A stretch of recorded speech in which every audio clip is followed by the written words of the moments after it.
यहाँ पे तिरंगा फहराने के चक्कर में जुबा सहनी जैसे लोग ने आयोजन किया और उस क्रम में कोई लोग मारे गए। उससे एक दिन पहले उनके भाई बांगुर सहनी जो हैं यहाँ मारे गए। लेकिन ठीक है, और अंग्रेजों के गोली से मारे गए, इस बात को ध्यान रखिए। लेकिन बनवाया नहीं गया सर जी इसको, मतलब अब खंडहर हो गया, आप क्या कीजिएगा। अब खंडहर है तो ठीक है, खंडहरें बहुत कुछ बता देती हैं। ठीक है, ये तो बहुत बढ़िया है कि आप लोग आए यहाँ पे देखने के लिए, बहुत बढ़िया। चलिए आगे से देखते हैं फ्रंट उसका, चलेगा कि लेकिन एक बात है,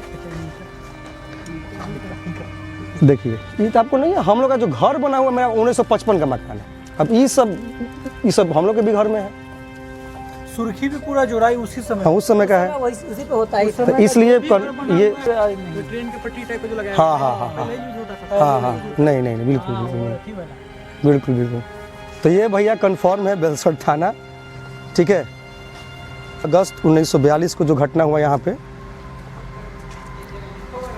गंगा सागर पुल देखे, जुबा सहनी का प्लान था कि हम गंगा सागर पुल को तोड़ दें, और गंगा सागर पुल के बगल में जो रोड था उसको तोड़ के मुजफ्फरपुर से कनेक्शन काट देना और कनेक्ट किया जा सके।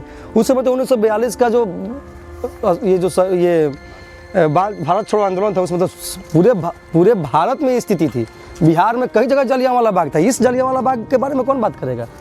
बेलसंड वाले जलिया थाने में कई लोगों को गोली मार दी गई, और वालर को जो जुबा सहनी ने या फिर भीड़ ने उनको इस थाने में जला दिया था, उसका कारण था ना, है ना, उनकी गलती थी। बांगुर से को यहीं पे जलाया। हाँ, वालर की ही गोली से बांगुर सहनी मारे गए ना। अच्छा। तो बांगुर सहनी जुबा सहनी के भाई हैं। अब उनके फिर विरोध में फिर चीज़ें हुई। अब ये कोई ऐसा नहीं था कि भाई के प्रतिशोध में ये बदला लिया जा रहा था, ये तो आज़ादी की लड़ाई था। सब लोग इंकलाब जिंदाबाद भारत माता की जय का नारा लगा रहे थे। ठीक है, पहले उस समय कितना हिम्मत था कि थाना को लोग घेर लेता और इंकलाब जिंदाबाद का नारा देता। ये सब जज्बा जो मीनापुर वासियों के अंदर डाला था, ये जुबा सहनी ही ने डाला था। ठीक है, तब जाके लोगों को थाना के आसपास में पता चलता था, जाना है बोलना है इंकलाब जिंदाबाद। पहले ही बोलने की हिम्मत कहाँ थी, और भारत माता की जय। बांगुर सहनी का भी सर नाम होना चाहिए। बिल्कुल, बांगुर सहनी, जुबा सहनी तो किए ही, बांगुर सहनी भी मरे। तो ये एक आपको एक हत्याकांड और एक रामपुर हरी के पास भी हुआ, वहाँ भी कई लोग मारे गए, 7-8 लोग वहाँ भी मारे गए, और ये सब लोग अंग्रेजी गोली से मारे गए। ठीक है, और जो आरोपित प्रत्यारोपित जो लोग हुए, उस 56 लोगों को बचाने के लिए तब कहा था, जो जल्लादी कलम था ना जिससे सबको फांसी चढ़ा रहा था न्यायाधीश, तब उसको वो उन्होंने कहा कि वालर को मैंने मारा। जो आपको अभी ये स्टैचू पे आपने देखा, वालर को मैंने मारा, मतलब कि इसके विक्टिम सिर्फ हम है ना, यानी कि हमको सजा दी जाए। तब उनको फांसी दी गई। अगर ये बात वो नहीं बोले हो तो 56 लोग और जाते उनके साथ फांसी। तो एक तरह से वो कुर्बानी भी तो दिए अपने साथियों के लिए, अपने देश के लिए, अपने स्वाभिमान के लिए। एक लाइन था, 56 लोगों का जान बचा। बिल्कुल 56 लोगों का जान बचा दिया, और ये बहुत ऐतिहासिक जगह है, इसको बिल्कुल मेंशन होना चाहिए था, है ना। बिहार सरकार को मीनापुर की क्रांति के बारे में बिल्कुल BTBC में जगह देना चाहिए, उस 1942 के भारत छोड़ो आंदोलन। और जुबा सहनी ऐसा नहीं कि 1942 के मोहताज हैं, उनको तो जवाहरलाल नेहरू भी 1932 में बोले, जुबा भाई को हम देखना चाहते हैं, जिन्होंने अपनी 3 फटरियाँ तोड़वा कर छाती की, है ना, अंग्रेजों का विरोध और प्रतिरोध कर रहे हैं। जवाहरलाल नेहरू, मैंने भाषण जब 1932 में आया, मुजफ्फरपुर तो नहीं है, तो जवाहरलाल, जुबा भाई कहाँ है। जुबा सहनी को जो जुबा भाई कहा जाता है, वो जवाहरलाल नेहरू की वजह से कहा जाता है। तो इतने बड़े नेता के हम लोग इसी बुला के यहाँ के आसपास के लोग पूछ रहे हैं कौन, क्या, कब हुआ था, कैसे हुआ था, किसी को पता नहीं है। तो कुछ चीज़ें केवल किताबों से नहीं पढ़ी जाती, ये सब चीज़ तो किताब में भी पढ़ने को नहीं मिलता है। कुछ चीज़ें कुछ ऐसे बताई जाती हैं कि बच्चे को जेहन में रहें, लेकिन यहाँ पे किसी बच्चे को भी पता नहीं है कि ये कभी हत्याकांड यहाँ पे हुआ था। ठीक है, और अंग्रेज़ों की गोलियों से कई लोग शहीद हो गए थे, और आप लोग देखिए कि ये पता कि किसी को पता नहीं है। ठीक है, नई किताब में मिल रहा है ना, ऐसे है ना। कुछ चीज़ें ऐसी होती हैं कि जिसको किताब में भी पढ़ने की ज़रूरत नहीं है, उस आसपास के लोग है ना अपनी कहानियों से, अपने बाबा दादा की कहानियों से ये सब जान जाते हैं। तो वैसा भी यहाँ देखने को चीज़ नहीं मिल रहा है, और ये दीवारें तो बता ही रही हैं चीख के, है ना, कि इसके अंदर और इसके आगोश में कितनी कहानियाँ छिपी हुई हैं। ठीक है, तो इस पर यहाँ पे क्या था, जब बेलसंड थाना में जब अंग्रेजों द्वारा गोली चलाया गया था, तो उसमें लगभग 10 लोग मारे गए थे। 10 लोगों का नाम है, हम तुमको नाम सुनाते हैं, गिनना तुम नाम। ठीक है, यहाँ पे 10 लोग अंग्रेजों की गोली से मारे गए थे, और उसमें एक जयमंगल सिंह थे, दूसरे सुखदेव सिंह, भूपन सिंह, नौजात सिंह, वंशी तात्या, सर सात शाह, सुंदर मेहरा,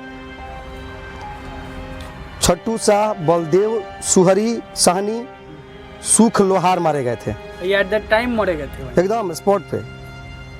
क्या उनके जुब्बा सहनी जी के जो बड़े भाई की हत्या हुई थी उसके बाद ये लोग? हाँ उसके बाद हाँ। अब फिर जुबा सहनी के ही नेतृत्व में ये सारी चीज़ें हो रही थी और ये भारत छोड़ो आंदोलन का ही असर था, लेकिन उनकी ये अंग्रेजी पुलिस की गोली से मारे गए थे। ये शहीद हुए थे लोग और ये शहीदी स्थल है, इस जगह को तो शहीदी स्थल घोषित करना चाहिए, है कि नहीं?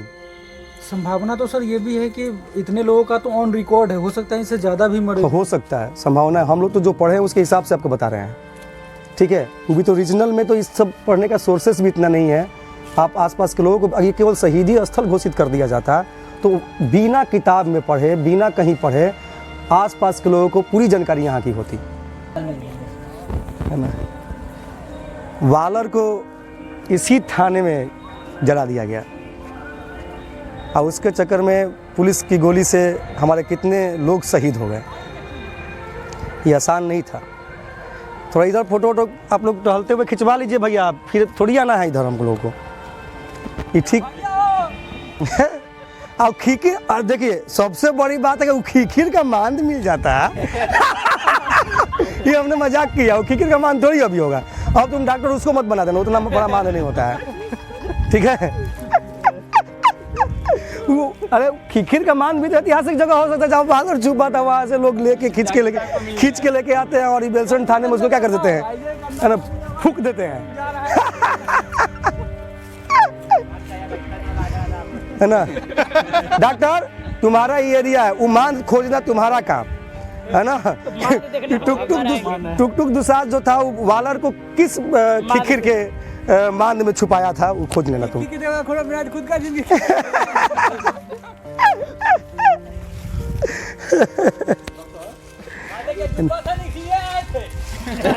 तो जुबा सहनी का ही अपना एरिया था। और ये कहिए कि जुबा सहनी मीनापुर के लोगों के अंदर क्रांति का जो ज्वाला जो दहकाए थे, जलाए थे, है ना, वो मेन बात था।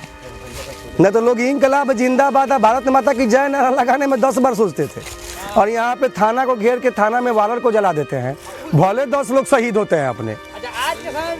हाँ, इस राष्ट्रीय स्तर पे तो इसका मेन योगदान गांधी जी का है। क्विट इंडिया मूवमेंट के अंतर्गत ये जितनी भी घटनाएं हुई भारत छोड़ो आंदोलन के मताहत हुई थी, और ऐसी ऐसी कई जगह हत्याकांड हुए थे। जैसे तारापुर वाला घटना जो है भागलपुर का, तो वो भी उसी टाइम का था ना। पटना जो में जो सेक्रेटरीट के पास हम लोग जो शहीद हुए हमारे 7 लोग, तो वो सब उसी समय की घटना है। वहाँ पे तो 7 वो सब हाँ यहाँ तो ये तो ऐसी बात है कि हर जगह चीज़ें ऐतिहासिक बनी, लेकिन यहाँ तो साफ ही बुला दिया गया, कुछ भी याद नहीं है किसी को। पूरा थाना में आग लगा दिया गया और वालर को उसी में जिंदा जला दिया गया, और उसी के लिए जुबा सहनी को फांसी दी गई 11 मार्च 1944 को। 56 लोगों को फांसी पर चढ़ा दिया जाता अगर जुबा सहनी ये नहीं कहते कि वालर को सिर्फ और सिर्फ मैंने मारा, ठीक है? इसके कारण अपना हेडलाइन में नाम लिखा। हाँ, वालर को मैंने मारा, ये तो डायलॉग, वालर को मैंने मारा, ये कथन किसका है ना? मतलब जुबा सहनी। 90% लोग, मतलब आप लोगों को कैसा महसूस हो रहा है ये सब जगह देखने के बाद, बताइए। बिहार में हम लोग घर के बगल में ऐतिहासिक परिवेश इतना है, हम लोग को नहीं पता। बताइए। और पुलिस वाले के मतलब हो सकता है कि कुछ और भी जले होंगे, हाँ, लेकिन जो शहीद हुए हैं लोग, उनके घर के लोग तो हम तो किताब पढ़ रहे थे, उसमें लिखा हुआ था कि कई लोग अभी तक जिंदा थे, अपने छाती पर, सीने पर गोली खा के। कुछ लोग बच गए थे घायल होने के बाद, तो अभी तक अब जाके मरे हैं। मेन घटना तो जुबा सहनी को लेकर शुरू होता है 1932 से, हालांकि मेन थोड़ा सा झटका लगता है उनको 1927 में, जब उनको पीटा जाता है, और 1932 में तो उनको मार पीट के घोड़े से रौंदवा दिया जाता है, पटरी उटरी सब टूट जाता है उनका। तब न जब आते हैं 1900 उस सविनय अवज्ञा के समय, तब जवाहरलाल नेहरू जब मुजफ्फरपुर आते हैं तो कहते हैं कि जब भाषण देते हैं मंच पे, तो माइक से पहले ही बात बोलते हैं, हमको जुबा सहनी से, उस नौजवान से मिलना है जिसने अपनी छाती की 3-3 बातियाँ तोड़वा कर, है ना, अंग्रेज़ों के विरुद्ध लड़ रहा है। तब जुबा सहनी जब नाम पुकारते हैं तो जुबा सहनी का नाम ऐसे उठवाया जाता है हाथ, तो जुबा सहनी चलने लायक है, पिटा के तो एकदम फिट है वो। तब मंच से खुद जवाहरलाल नेहरू उतरते हैं और जुबा सहनी को गले लगाते हैं और बोले कि आपके साथ हम भी हैं, आपके साथ पूरा इंडिया, पूरा देश खड़ा है, आप लड़िए, ठीक है। और नाम कहते हैं उनका जुबा भाई, उसके बाद जुबा सहनी तो जवाहरलाल नेहरू के बाद जुबा भाई हो जाते हैं। वो जवाहरलाल नेहरू 1929 में है ना लाहौर का अधिवेशन का अध्यक्षता कर चुके थे। समझ रही है कि कितने बड़े नेता। और जुबा सहनी की बात, तो जुबा सहनी